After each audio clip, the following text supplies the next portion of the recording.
so much for joining us here at Johnny's Ambassadors. Thank you, Laura. I really appreciate being here. I appreciate the introduction.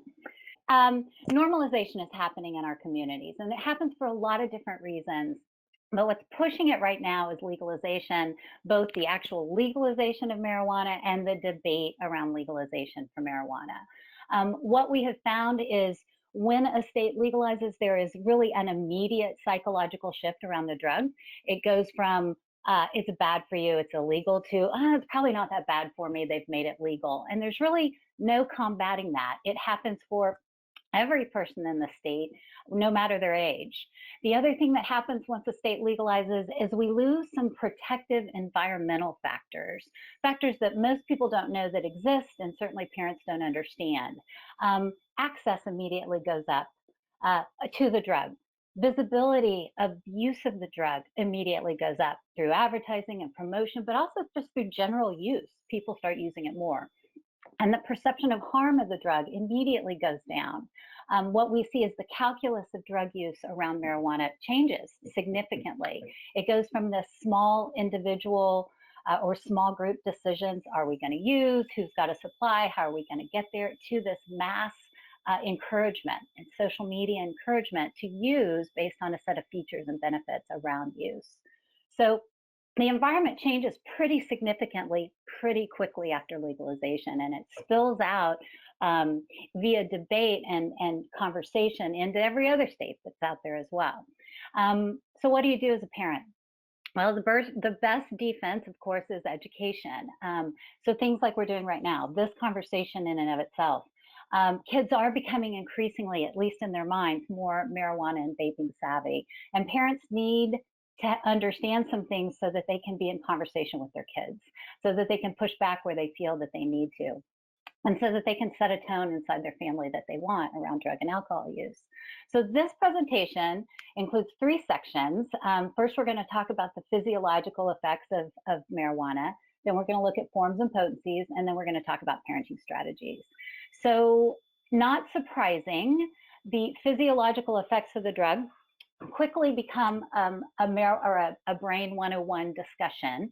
And one of my favorite neurologists says this first thing: the brain you go to bed with tonight is not the same brain you woke up with this morning. A really interesting statement, and it speaks to the concept of elasticity. Your brain is a learning adaptive organ. So all day long, everything you do in your life, you are getting feedback from your environment through your 5 senses, going up through all your nerve endings, going into your brain, circulating around, becoming knowledge, and getting stored into memory. Happens all day long, no matter the magnitude of anything you're doing. If you're solving or figuring out how to cure cancer, it's happening. If you're walking down the street and someone smiles at you, it's happening. So your brain really is who you are. It's how you understand the world, and it's how you are in the world through this feedback learning mechanism. So if we're going to understand marijuana, we need to understand one specific system in all that circuitry called the endocannabinoid receptor site system. In fact, your brain produces a cannabinoids naturally. One of them is called anandamide, and anandamide is needed in your brain for certain parts of your brain to function properly. Your brain creates it when it needs it, absorbs it when it doesn't. Anandamide runs on that endocannabinoid system, which is made up of CB1 and CB2 receptors. And THC, cannabis, is a cannabinoid that when it gets into your brain, kicks anandamide off and takes over the running of that system. Okay, if you look at the two substances or compounds molecularly, they're very similar in shape, this being anandamide, this being THC. So when I talk to teen audiences and talk to thousands and thousands of kids over the years and thousands of parents, the kids always go, well, doesn't that mean marijuana is more natural for me because it's already doing something that my body's already doing? And the fact of the matter is, it kind of makes it a little bit more dangerous because of a concept called homeostasis. So this is a brain cell, and neurotransmitters like cannabinoids go through the top of the brain cell, cross the synaptic gap, get picked up on the other side by receiving circuitry. When you're brain gets inundated with a ton of cannabinoids that it doesn't need, it does something. It reacts. And one of the things that it does is it starts turning off receptor sites on the other side of the brain cell. So this is actually a real physiological event. This is an MRI of a non-using 16-year-old. This is an MRI of a daily user. Um, these holes that you see inside the daily user's brain are not actually holes. They're places where the neural activity has slowed down. They're places where blood supply to those parts of the brain have slowed down. So it's not nothing. It's not trivial. So let's look at what does that endocannabinoid system signal, okay? You have CB1 and CB2 receptors across all over your body. But if we look in your brain, you have them in super concentrations in 6 major areas. And what that tells us is that those parts of your brain need cannabinoids in the right amount to function properly. So quickly looking at those 6 regions. One is the hippocampus. That's all about memory, memory storage, memory retrieval, memory management. The frontal lobes, sometimes called working memory. You have an idea, it sparks in your frontal lobes, it's held there for a moment. The basal ganglia organizes your body to take action, physical action. So let's say you have an idea, I'm going to go catch that ball. You sparks in your frontal lobes. Your brain runs out and gets every memory it has about catching a ball out of the hippocampus, and then the basal ganglia starts to organize your body to take that move or make that move. The cerebellum, which is all about fine motor skills, starts to engage as you get closer to that ball. So it refines your speed and your angles so you can actually capture it. A lot of physical and motor functions, right? Then we move on to the amygdala, which is a big emotional processing center. Bonding, connection, boredom, excitability, awe, all those kinds of things process through the amygdala.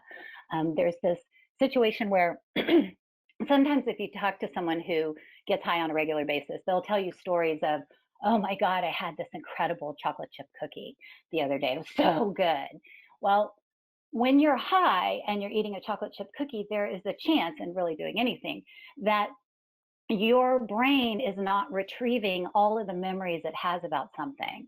So that chocolate chip cookie, when you're high, a person is experiencing virtual newness, but what is in fact actually happening is they're not retrieving all the memories they have about chocolate chip cookies, and that cookie could be the worst one they've ever had. It could be an average chocolate chip cookie, but they're also having this experience and it's getting turned into knowledge and stored into memory as well. So they're getting this distorted feedback about their environment, which can be problematic down the road. The last major part of the brain is that has a lot of CB1 and CB2 receptors in it is the nucleus accumbens. That's part of the pleasure reward pathway. It's where dopamine is fired off. I think we all know dopamine these days. It's that importance meter. When a baby's born and the first time they taste milk, dopamine fires off in their brain for the purpose of telling them this is important. You need to consume milk. Get more of that. So it's part of how the brain can get rewired with substances. But one of the things we know about the nucleus accumbens is anything that activates it has the potential to be addictive. So it's one of the reasons we don't get addicted to things like antibiotics. They don't activate that pleasure reward pathway.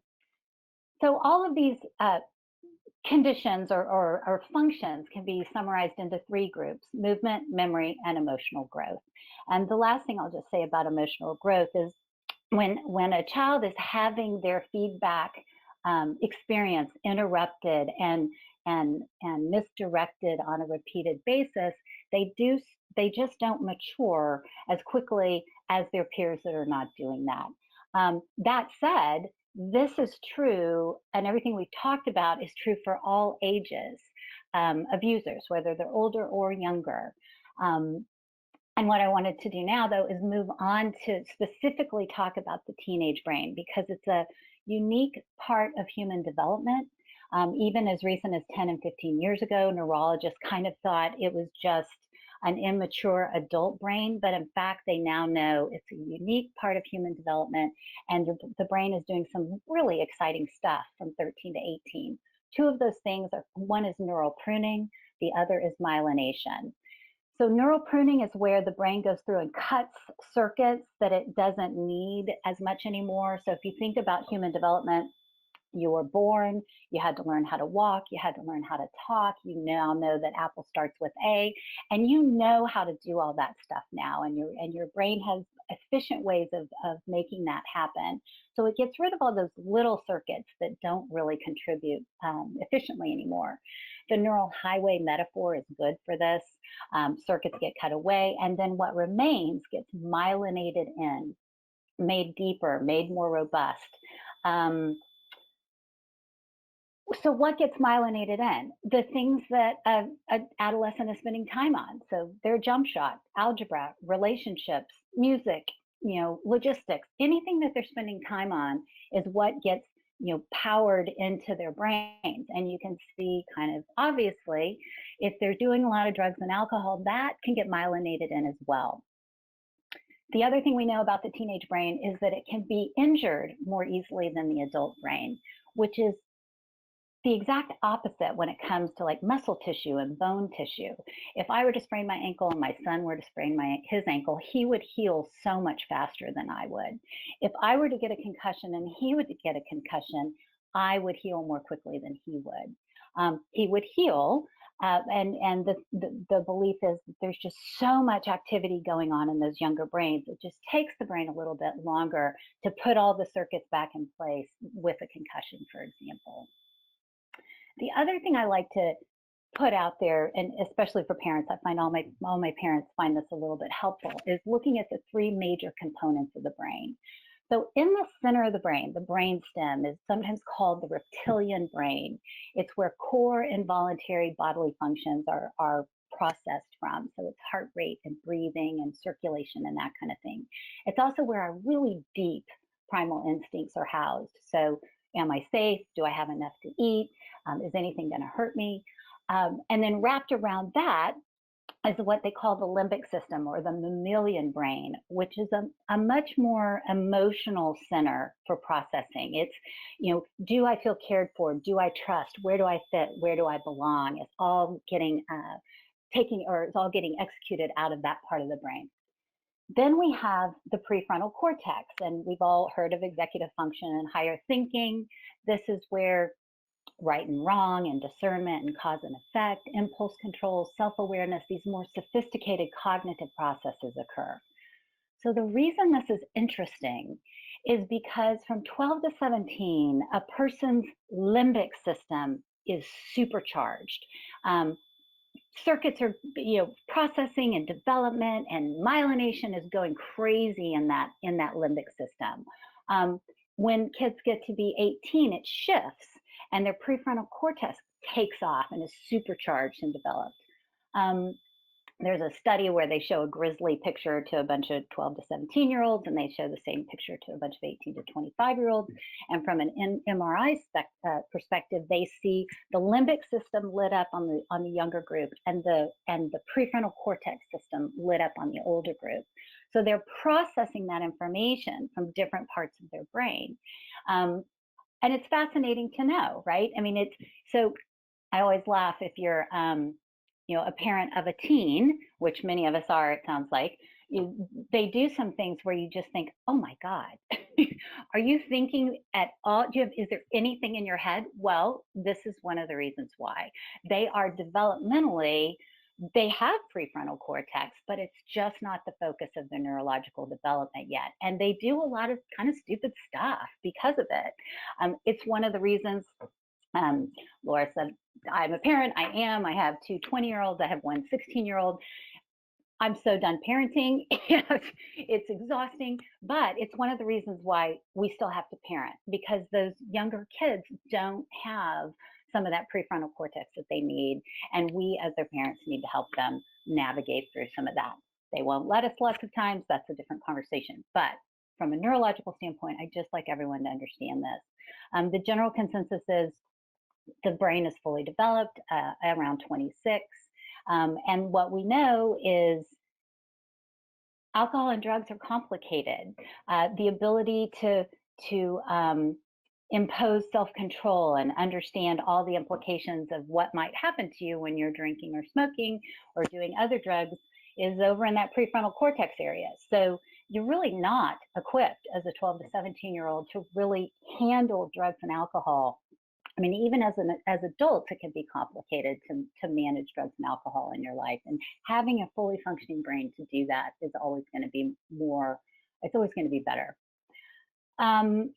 One of the things these next couple slides just talk about research around marijuana and young users.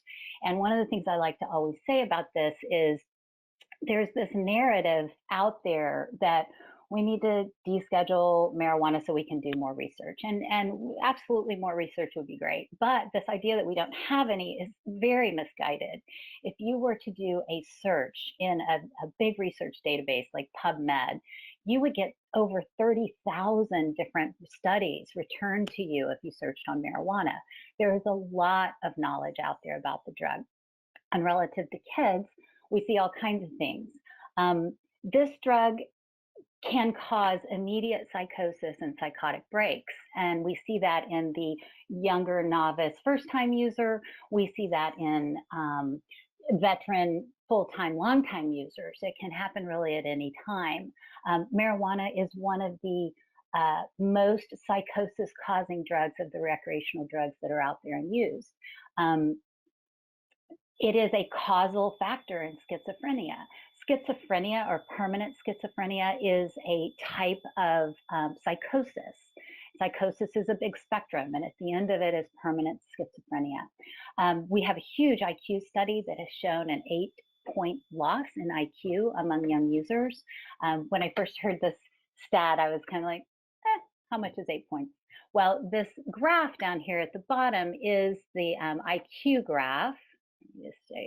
And it's done in 15-point increments. So if you're mid above average and you lose 8 points, you can drop into average really quickly. If you're mid average and lose 8 points, you can drop into below average pretty quickly. So again, not trivial. All kinds of studies on emotion. We see increases in anxiety and depression.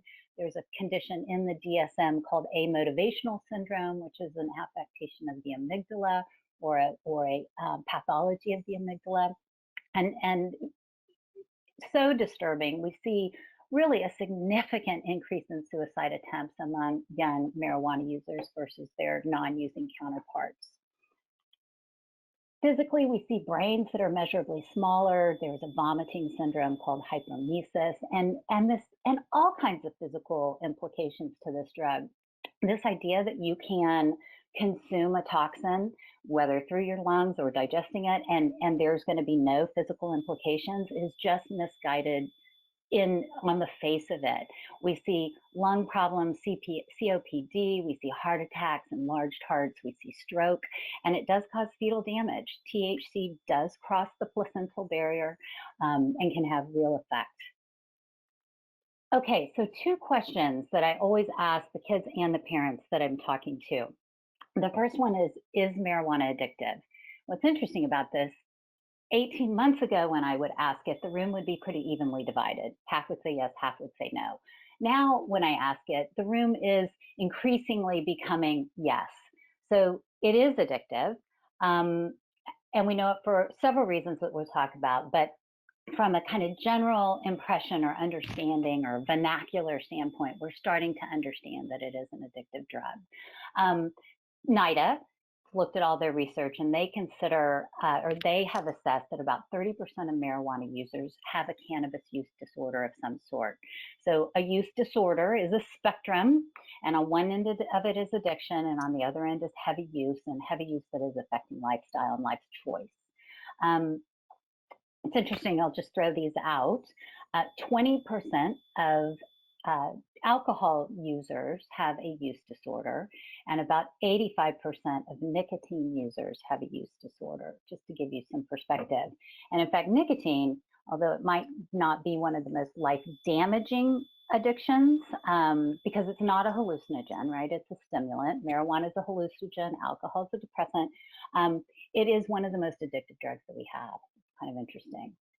The other thing, just to point out, that's 30% of marijuana users. So that means some people can use this drug, right, without too much complication, but we can't really discern who's who. So understanding what the risk is important. So how do we know it's addictive? This can be important for parents. So we talked earlier, it activates the nucleus accumbens, right? So anything that does that has the potential to be addictive. It also meets the criteria for biological addiction.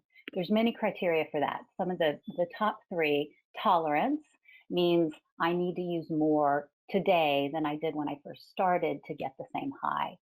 Withdrawal symptoms are those uncomfortable, sometimes severe, sometimes mild, physical and emotional feelings that happen when a person stops using a recreational drug. And then continued use despite negative consequences. Typical addictive kind of psychology. My life's falling apart. My girlfriend hates me. My grades are bad. My parents won't talk to me, but it has nothing to do with my drug use. So I'm going to keep doing the drugs. The other thing that makes it addictive, or it kind of impacts its addictive nature, is the fact that marijuana is lipophilic. Very few people know this, and I think it's one of the most fascinating parts of the drug. It's fat soluble, okay? So just to explain that, alcohol, for example, is water soluble. So if a person drinks, the alcohol hits their bloodstream, goes to their brain, does all kinds of whacked things, we can talk about some other time, and then as they're drunk is starting to go away, the alcohol in their bloodstream is being processed out at a pretty consistent rate over time through their excretory system. So breathing and urination and sweating, that kind of thing. Marijuana, on the other hand, when it hits the bloodstream, goes to the brain, makes a person high, while they're still high, their body starts pulling the THC out of their blood and storing it in their fatty tissues around their body. So the brain's a big piece of fat, so quite a bit gets stored there. But that it's stored is not even as important as when they're done being high and their body's in a more stable state, their body starts leaching the THC back into their bloodstream to be sent to those excretory systems and removed from the body. It's a way in which your body handles a toxic load from fat-soluble toxins. So it's also a reason why, if you've ever heard someone say they test positive for marijuana weeks after they used it, it's because of this process.